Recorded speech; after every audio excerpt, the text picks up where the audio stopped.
At an early age, I was told, God loves you and has a wonderful plan for your life. It was the opening line of a greater invitation to surrender my life to Jesus and invite him into my heart. If I did, the promise went on, God will forgive you and lead you in ways you could never imagine.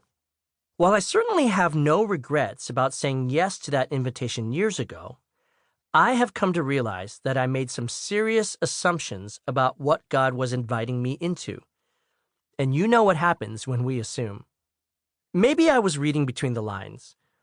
I assumed that the fruit of surrendering to God's wonderful plan was a life with less pain and no confusion. I reasoned that since I trusted him, I could not be disappointed or feel uncertain. After all, God would always be with me. It was a simple formula. My trust plus his plan equals smooth sailing. I do the trusting, he does the planning, and we're all good. It's okay if you're shaking your head thinking, how naive. Life has a way of exposing our naivete. For me, all it took was getting picked on, seasons of intense loneliness, watching my parents' crazy fights, and experiencing financial hardships to realize that God's plan didn't equal smooth sailing at all. As my relationship with God deepened, I came to realize that a trouble-free life is never part of the promise. In fact, the scriptures guarantee the opposite. We will have hardships, physical pain, sorrow, disappointment, and sometimes just general confusion. You have had your own tough experiences. Perhaps you are in one right now.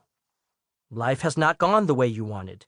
You are disillusioned, hurt, maybe just plain stuck while everyone else seems to be moving forward just fine. You might be none of those things, but living in a world shaped by COVID-19 has caused you to question the things that, until now, you thought were certain. While the season you've come through or are in right now might have been a surprise to you, it wasn't a surprise to Jesus. In his last lengthy talk with his disciples, just before he was betrayed and crucified, Jesus made a promise. I have said these things to you, that in me you may have peace. In the world you will have tribulation, but take heart. I have overcome the world. John 16:33. Did you see the two parts to it? He guaranteed the trouble, just as he guaranteed his presence. The disciples were going to face all kinds of opposition from the world, and so are we. They would be afflicted, and so will we. He called them to be strengthened in their resolve. That is what take heart means, because he has overcome the world.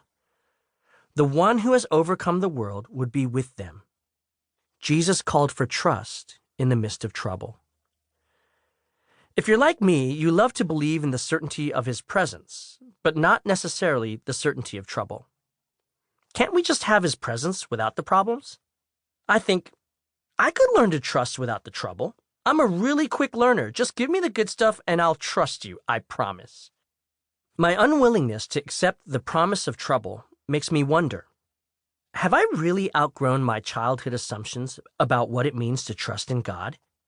I hate to admit that the formula still shapes my outlook in subtle ways. Life's difficulties expose them, and with every twist and turn, every time I feel shocked when life knocks me upside the head yet again, I have the opportunity to revisit what my faith means for living in this broken world.